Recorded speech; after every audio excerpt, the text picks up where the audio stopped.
సోదరి సహోదరులారా, ప్రభువైన యేసుక్రీస్తు నామములో హృదయపూర్వక వందనాలండి. ముందుగా ఇంత మంచి సమయాన్ని ఇచ్చిన తండ్రి అయిన దేవునికి ప్రభువైన క్రీస్తు ద్వారా కృతజ్ఞతాస్తుతులు చెల్లిస్తున్నానండి. అందరూ బాగున్నారండి. వాక్యం చదువుకొని ప్రార్థన చేసుకున్న తర్వాత పాఠంలోనికి వెళదామండి.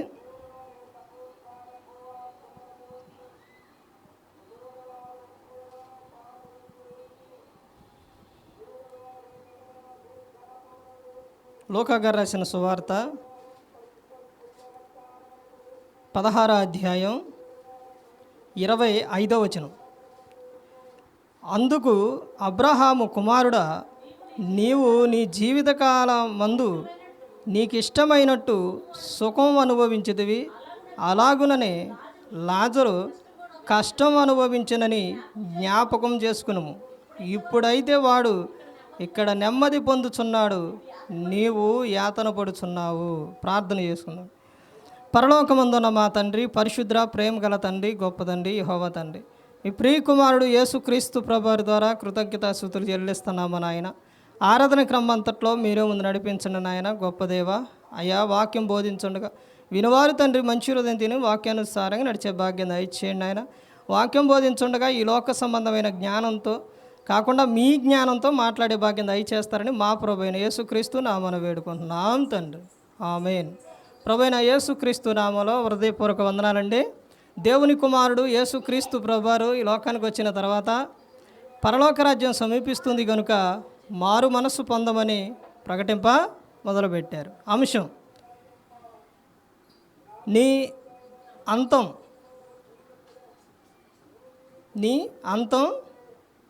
ఎలా ఉంటుందో తెలుసా? నీ అంతం ఎలా ఉంటుందో నీకు తెలుసా? ఎలా ఉండబోతుంది? ప్రతి ఒక్కరి అంతం అంటే ప్రారంభం బాగానే ఉంటుంది. ప్రారంభం ఎలా ఉంటుంది? నెంబర్ వన్గా ఉంటుంది. మందిరానికి వచ్చేటప్పుడు బాత్మీసాలు తీసుకునేటప్పుడు ఎలా ఉంటుందంటే ఇక చాలా రోషంగా పౌరుషంగా ఉండాలి, దేవునిలో బాగుండాలి అని అనిపిస్తుంది. కానీ క్రమంగా కాలం ముందుకు వెళుతుండగా ఏమైపోతుంది? మనం భక్తిలో దిగజారిపోతూ ఉంటారనమాట. అంతం అనేది బైబిల్ గ్రంథం చెబుతున్న విషయం. తీసుకోవడానికి కారణం ఏంటంటే ఒక పాట. ఈ పాట ఎలా ఉంటుందంటే ఇప్పటి నుంచి కాదండి, ఆ పాట నా చిన్నప్పటి నుంచి కూడా ఇప్పటివరకు ఎక్కడికి వెళ్ళినా, ఏ సంఘంలోకి వెళ్ళినా, ఎక్కడికి వెళ్ళినా కానీ ఆ పాట చివరి పాటకు వచ్చేసరికి తప్పులు పోతూనే ఉంటాయి. ఎన్నిసార్లు మనం పాడినా, ఎక్కడ ఏ చర్చిలో ఏ సంఘంలో పాడినా ఆ పాట మాత్రం చూడకుండా పాడలేం. అది ఖచ్చితంగా తప్పులు పోకుండా అనేది దాని మీద దృష్టి పెట్టి పాడితే తప్ప, లేకపోతే పోయిద్ది. రాండి సాహించే పాట చివరి పాట అదే కదండి. మా చిన్నప్పటి నుంచి అంతేనండి, ఇప్పుడే కాదు ఎప్పుడు కూడా.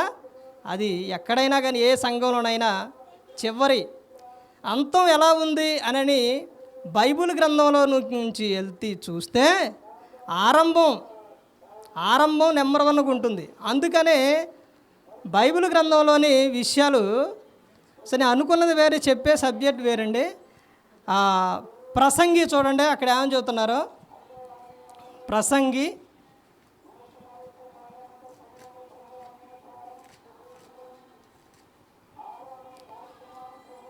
7వ అధ్యాయం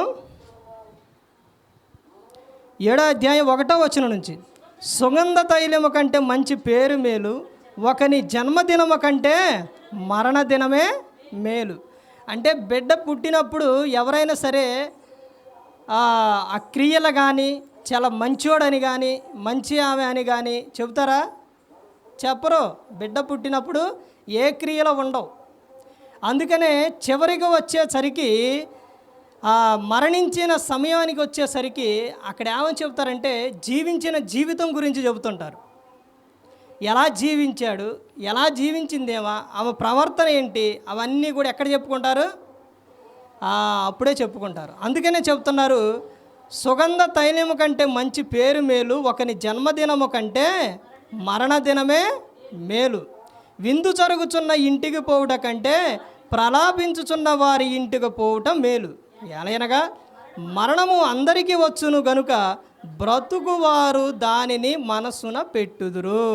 అంటే అక్కడికి వెళ్ళిన వారు ఏం చేస్తారంటే, అక్కడ మాట్లాడుకునే మాటలు, అతని జీవితం, ఆమె స్త్రీ అయినా పురుషుడైనా, వాళ్ళు జీవించిన జీవితాన్ని అక్కడికి వచ్చిన వారు ఏం చేస్తారంటే, వాళ్ళు అక్కడున్నవారు మాట్లాడుకునే మాటలను బట్టి ఏం చేస్తారంటే ఆ బ్రతుకు వారు మనసును పెడతారు.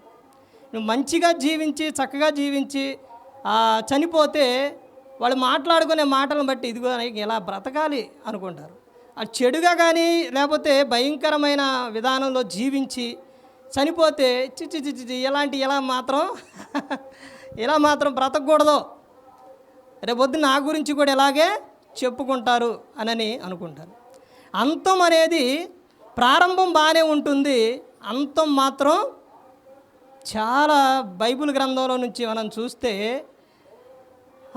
ఆదిలోని ఆదాం గారు అవ్వమ్మను చూస్తే అక్కడ ముందు దేవునిలో ఎలా ఉన్నారండి? వాళ్ళు ముందు బాగానే ఉన్నారు.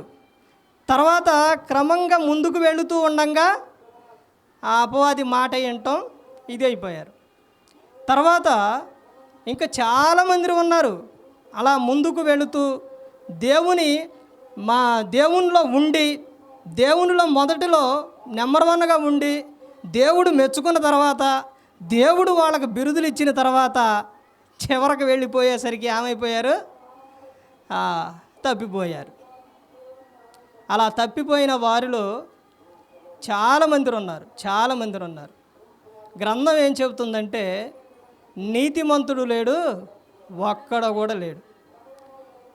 ఎవరి పేరైనా చెప్పండి, ఎవరైనా కానీ వాళ్ళు జీవితంలోని ఈ తప్పు చేయలేదు, ఇది లేదు చివరి వరకు అనే విధానం ఉందా? ఒక్క యేసుక్రీస్తు ప్రభువారికి తప్ప. నేను చాలా ఆలోచించాను.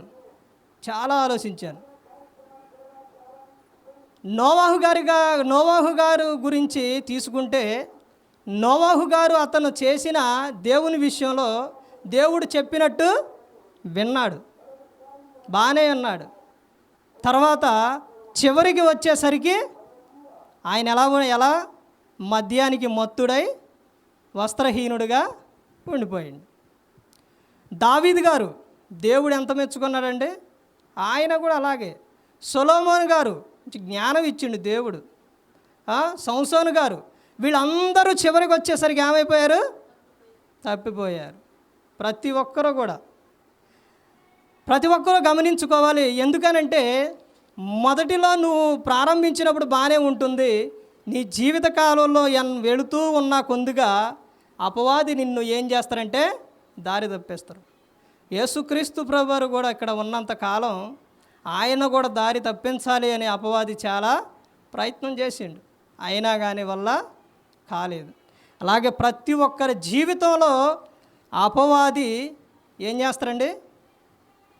చేస్తారు? ఒకరోజు కాదు, ప్రతిదినం కూడా నిన్ను ఆ లోకంలోనికి తీసుకెళ్ళి, లోకాశల్లోకి తీసుకెళ్ళి, లోకం విడిచిన తర్వాత నరకంలోకి తీసుకెళ్ళాలనే ప్రయత్నిస్తూ ఉంటాడు. నువ్వెంత భక్తిగా ఉన్నా కానీ నిన్ను దారి తప్పించాలని చూస్తారో, అయినా నువ్వు ఎలా ఉండాలంటే నిత్యము కూడా దేవుని యందు భయభక్తులు కలిగి ఉండాలి. నీలోని నిత్యము ప్రతి దినము కూడా నీలో ఒకరోజు తిని మనం ఆగంగండి, ఒకరోజు తిని మరలా తర్వాత ఇంకొక రోజు వద్దులే అనుకుంటామా? అసలు అక్కడదా కాదు. ఉదయం తినేసి మరలా మధ్యాహ్నం మరలా రాత్రి 3 సార్లు తినేస్తాం. కానీ అలా చేసే మనం ప్రార్థన విషయంలో, వాక్యం విషయంలో, ప్రవర్తన విషయంలో అజాగ్రత్తగా ఉంటాం. ప్రతి ఒక్క క్రైస్తవుడు కూడా ప్రార్థన, వాక్యం, ప్రవర్తన అనేది చాలా ప్రాముఖ్యమైనది. మన అంతము వరకు కూడా నిత్యం మనకు ప్రార్థన ఉండాలి, వాక్యం ఉండాలి, ప్రవర్తన ఉండాలి. అలాగే దేవునితో క్రీస్తుతో సహవాసం కలిగి ఉండాలి. ఆయనను ఎప్పుడు హత్తుకొని ఉండాలి, కానీ ఆయన ఎప్పుడైతే విడిచిపెడతామో నిన్ను అప్పుడే పట్టుకొని లాక్కెళ్ళిపోతారు. అందుకని ఆయనతో ప్రతి దినం కూడా సహవాసం కలిగి ఉండేవారిగా ఉండాలి. ప్రతి ఒక్కరూ కూడా ఎవరు నశించి నరకానికి వెళ్ళిపోకూడదని యేసుక్రీస్తు ప్రభువారు ఈ లోకానికి వచ్చి మనందరి కోసం శిలువలో తన ప్రాణాన్ని పెట్టారు. అంత వరకు ఈ లోకంలో ఉన్నంత కాలము కూడా చాలా జాగ్రత్త కలిగి ఈ లోకంలో జీవించేవారిగా ఉండాలి. ఈ లోకం విడిచినప్పుడు ఆయనతో దేవునితో ఉండేవారిగా ఉండాలి. ప్రతి ఒక్కరు కూడా దేవుని యందు భయభక్తులు కలిగి పరిశుద్ధాత్మ మాట ఇంటూ హృదయ శుద్ధిని కాపాడుకుంటూ క్రీస్తుని పోలి నడుచుకున్నప్పుడు ఈ లోకం విడిచినప్పుడు పరలోకానికి చేరుకుంటాం. మరి ఈ విధంగా నిలబెట్టి మాట్లాడించిన తండ్రి అయిన దేవునికి కృతజ్ఞతాస్తుతులు చెల్లిస్తూ ఇంతవరకు శ్రద్ధగా ఉన్న మీకు ప్రభు పేట నా హృదయపూర్వక వందనాలు చెల్లిస్తూ ఈ మాటలు ముగిస్తున్న అందరికీ వందనాలండి.